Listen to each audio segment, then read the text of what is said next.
अच्छा जी पप्पू, हम लोग अब इजाजत चाहते हैं, हम चलते हैं। अरे चले जाना, बैठो। तुमसे तो कोई बात करनी थी मुझे। क्या बात है पप्पू, खैरियत? बेटा वो इतने दिन हो गए हैं, तुम्हारे अब्बा ना वो बार बार मेरे ख्वाब में आ रहे हैं और मुझसे एक ही बात कह रहे हैं। अब्बा? क्या क्या कहते हैं अब्बा? देखो बेटा, मैं ये बात कभी नहीं कहती। तुम्हारे अब्बा ना पहले भी मेरे ख्वाब में कई बार आए।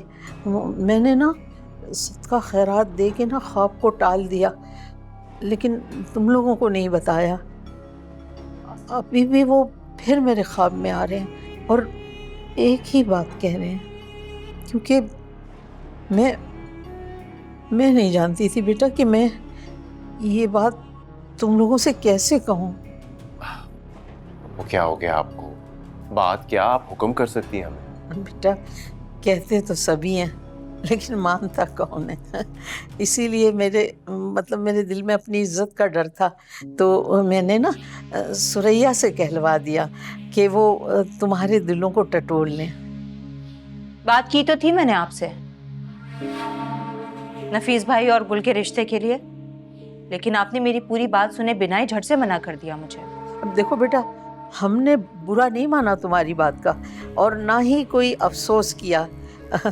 अब देखो ना, चुप करके हम बैठ गए, लेकिन फिर तुम्हारे अब्बा फिर मेरे ख्वाब में आ गए और मुझसे कहने लगे कि कुल का ख्याल रखना। अब तुम बताओ बेटा, मैं क्या करूं? बार बार मेरे ख्वाब में आते हैं और बस यही बात कहते रहते हैं। अम्मी, शायद इसीलिए नफीस भाई की अभी तक हाँ नहीं हुई। अल्लाह को यही मंजूर होगा। और बेचारे हमारे मामू जान कब्र में बैठकर भी ना अपनी बेटी के लिए परेशान हो रहे होंगे।